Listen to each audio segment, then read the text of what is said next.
നമസ്കാരം. കർക്കിടക മാസ ഫലങ്ങളാണ് പറയാൻ പോകുന്നത്. ജൂലൈ 17-ാം തീയതിയാണ് കർക്കിടക മാസം ആരംഭിക്കുന്നത് ഈ വർഷം. കാർത്തിക ഒടുവിലുള്ള 45 നാഴിക, രോഹിണി, മകയിരം ആദ്യ 30 നാഴിക ഇവ ചേർന്ന ഇടവക്കൂറുകാർക്ക് ഈ വരുന്ന കർക്കിടക മാസം പൊതുവെ ഗുണദോഷ സമ്മിശ്രമായിരിക്കും. മനസ്സിൽ വിചാരിക്കുന്നത് പോലെ എല്ലാ കാര്യങ്ങളും പെട്ടെന്ന് നടക്കണമെന്നില്ല. അപ്രതീക്ഷിതമായിട്ട് തടസ്സങ്ങൾ പല കാര്യങ്ങളിലും ഉണ്ടാകാം. നിങ്ങളുടെ പ്രവർത്തന രംഗത്ത് അത്ര അനുകൂലമല്ലാത്ത ചില സാഹചര്യങ്ങൾ നിലനിൽക്കുന്നതായിട്ട് കാണുന്നുണ്ട്. ശ്രദ്ധാപൂർവം കാര്യങ്ങൾ ആലോചിച്ച് തീരുമാനിച്ച് മുമ്പോട്ട് പോകണം. തൊഴിൽ രംഗത്ത് നന്നായി പരിശ്രമിച്ചു കഴിഞ്ഞാൽ പ്രതിബന്ധങ്ങളെ എല്ലാം തരണം ചെയ്ത് വിജയത്തിലേക്ക് പോകാനായിട്ട് ഇടവക്കൂറുകാർക്ക് സാധിക്കുക തന്നെ ചെയ്യും. അവനവന്റെ കർമ്മ മേഖലയെപ്പറ്റി വളരെ ആഴത്തിൽ പഠിച്ചു മനസ്സിലാക്കിക്കൊണ്ട് വളരെ തീവ്രമായി പരിശ്രമിക്കുകയാണെങ്കിൽ നിങ്ങൾക്ക് എല്ലാ മന്ദഗതിയെയും പ്രതികൂല സാഹചര്യങ്ങളെയും ഒക്കെ മറികടന്ന് മുമ്പോട്ട് പോകാം.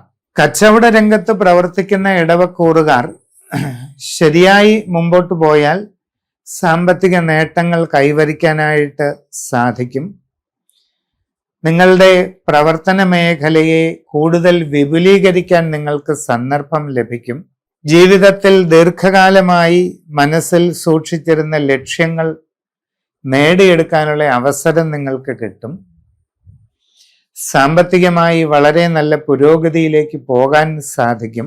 നൂതന സംരംഭങ്ങൾ തുടങ്ങുന്നതിന് നിങ്ങളിൽ പലർക്കും അവസരം ലഭിക്കുന്നതുമാണ്. ഇതിനു മുമ്പ് പ്രവർത്തിച്ചിട്ടില്ലാത്ത മേഖലയിൽ പുതിയതായി പ്രവർത്തനം ആരംഭിക്കുമ്പോൾ സാഹചര്യങ്ങൾ ശരിയായി പഠിച്ച് അറിഞ്ഞ് ചെയ്യേണ്ടത് അത്യാവശ്യമായിട്ട് കാണുന്നുണ്ട്. വിദ്യാർത്ഥികൾ കുറെ കൂടി ശ്രദ്ധാപൂർവം പരിശ്രമിക്കുക, നേട്ടങ്ങളുണ്ടാകും.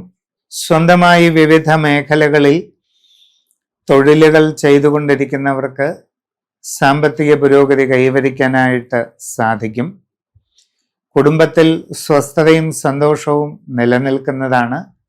സംഭാഷണങ്ങളിൽ മിതത്വവും ശാന്തതയും ശീലിക്കുക. മനസ്സിൻ്റെ ടെൻഷനും പിരിമുറുക്കവും ഒക്കെ ഒഴിവാക്കുന്നതിന് ആവശ്യമായ കാര്യങ്ങൾ ചെയ്യുക. ആരോഗ്യ കാര്യങ്ങളിലൊക്കെ സാമാന്യമായ ഒരു ശ്രദ്ധ കൊടുത്താൽ മതിയാകും.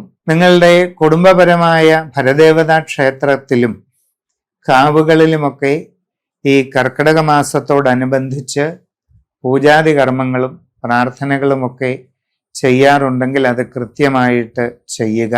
കർക്കിടക വാവു ബലി ഏറ്റവും ഫലപ്രദമായും ഭക്തിയോടുകൂടിയും നിർവഹിക്കുകയാണെങ്കിൽ അത് നിങ്ങൾക്ക് വളരെ ഗുണം ചെയ്യും.